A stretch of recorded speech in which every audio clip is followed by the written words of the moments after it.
ओम श्री गणेशाय नमः। जय श्री कृष्ण मित्रों, आज के वीडियो में हम सुनेंगे तिल संकटी गणेश चतुर्थी की व्रत कथा और उसका महत्व। प्रतिवर्ष माघ मास की कृष्ण पक्ष की चतुर्थी तिथि को तिल संकटी गणेश चतुर्थी मनाया जाता है। इस दिन रात्रि के समय चंद्र को अर्घ्य देने के बाद ही महिलाएं व्रत खोलती है। संकट चतुर्थी के दिन महिलाएं सुख सौभाग्य, संतान की समुद्री और सर्वत्र कल्याण की इच्छा से प्रेरित होकर व्रत रखती है। पद्म पुराण के अनुसार इस व्रत को स्वयं भगवान गणेश ने मां पार्वती को बताया था। वैसे तो हर महीने की कृष्ण पक्ष चतुर्थी गणेश चतुर्थी कहलाती है, लेकिन माघ मास की चतुर्थी तिल संकटा चौथ कहलाती है। पद्म पुराण के अनुसार आज ही के दिन कार्तिकेय के साथ पृथ्वी की परिक्रमा लगाने की प्रतिस्पर्धा में उन्होंने पृथ्वी की बजाय भोलेनाथ और मां पार्वती की 7 बार परिक्रमा की थी। तब शिवजी ने प्रसन्न होकर देवों में प्रमुख मानते हुए उनको प्रथम पूजा का अधिकार दिया था। बालचंद्र गणेश की पूजा संकट चौथ को की जाती है। प्रातः काल नित्य कर्म से निवृत्त होकर षोडशोपचार विधि से गणेश जी की पूजा करें।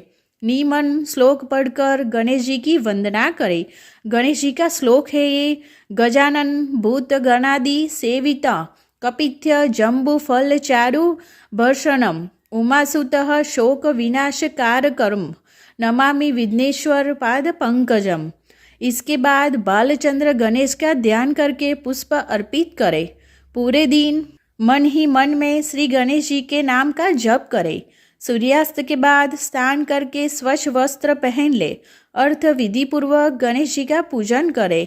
एक कलश में जल भर कर रखे, धूप दीप अर्पित करें। नैवेद्य के रूप में तिल का तथा गुड़ के बने हुए लड्डू, ईख, शक्कर, कंद, गुड़ अर्पित करें।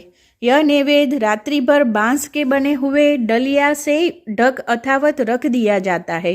पुत्रवती स्त्रियां पुत्र की सुख समुद्री के लिए व्रत रखती है।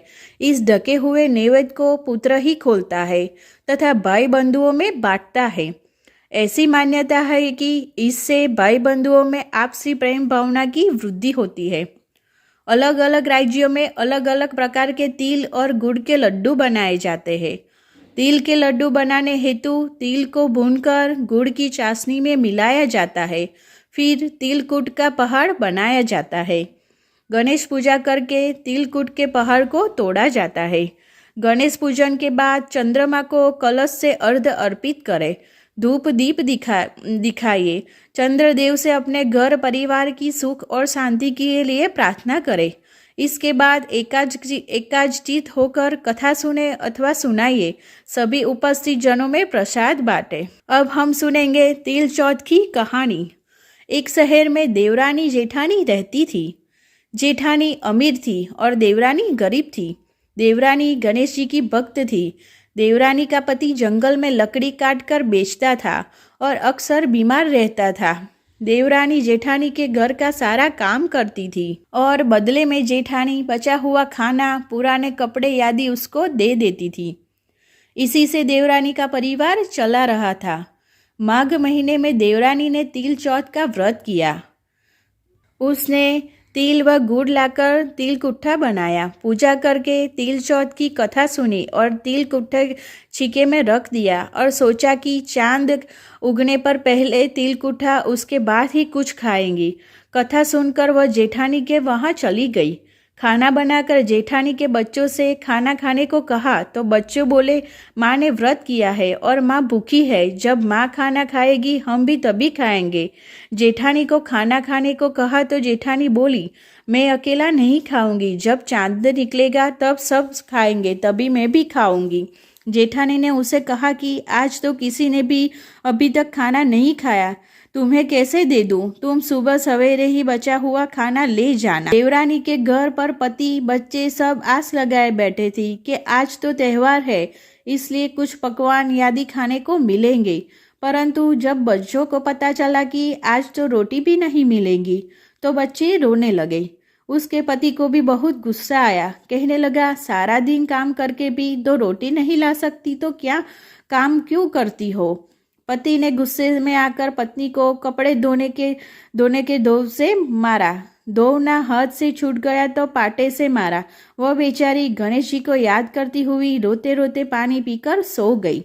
उस दिन गणेश जी देवरानी के सपने में आए और कहने लगे, दो ने मारी, पाटों ने मारी, सो रही हो या जाग रही हो। वो बोली, कुछ सो रही हूँ, कुछ जाग रही हूँ। गणेश जी बोले, भूख लगी है, कुछ खाने को दो। देवरानी बोली, क्या दूँ, मेरे घर में तो अन्न का एक दाना भी नहीं है। जेठानी बचा कुचा खाना देती थी, आज वह भी नहीं मिला। पूजा का बचा हुआ तिल कुट्टा छीके में पड़ा है, वही खा लो।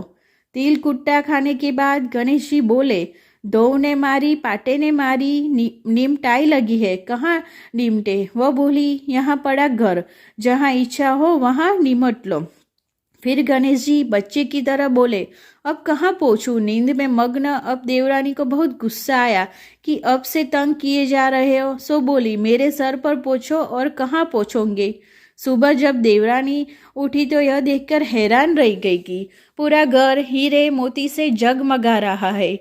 सिर पर जहाँ विनायक जी पोछनी कर गए थे, वहाँ हीरे के टीके व बिंदी जगमगा रहे थे।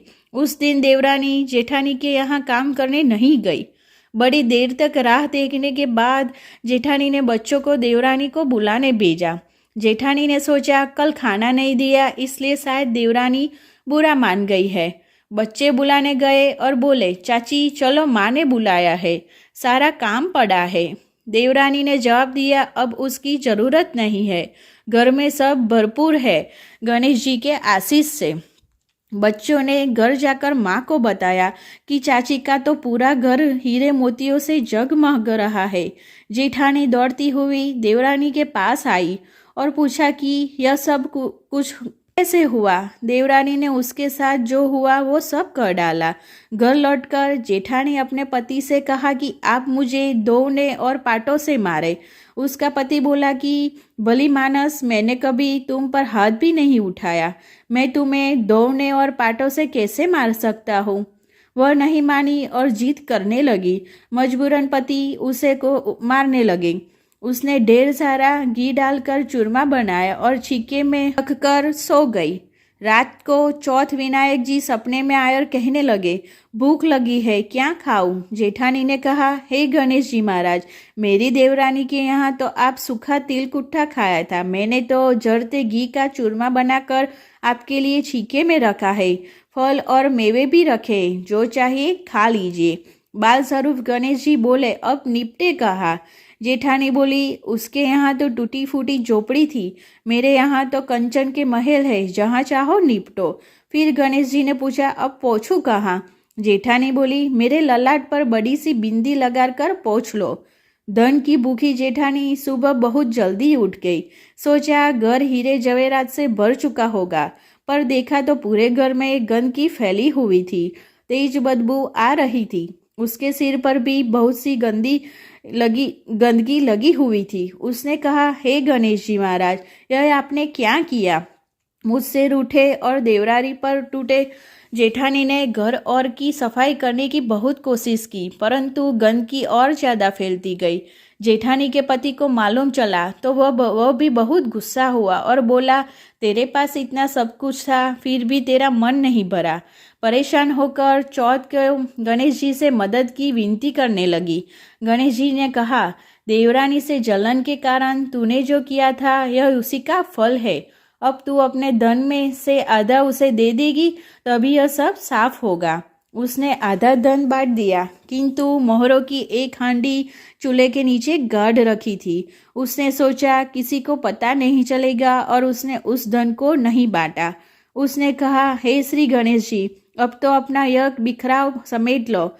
वे बोले, पहले चूल्हे के नीचे गाड़ी हुई मोहरों की हांडी सहित ताक में रखी दो, सुई के भी 2 हिस्से कर। इस प्रकार गजानन ने बाल स्वरूप में आकर सुई जैसी छोटी चीज का भी बंटवारा किया और अपनी माया समेटी। हे गणेश जी महाराज, जैसी आपने देवरानी पर कृपा की वैसी सब पर करना। कहानी कहने वाले, सुनने वाले, हुकार बढ़ने वाले सब पर कृपा करना। किंतु जेठानी को जैसी सजा दी वैसे किसी को मत देना। बोलो श्री गणेश जी महाराज की जय। चौथ माता की जय।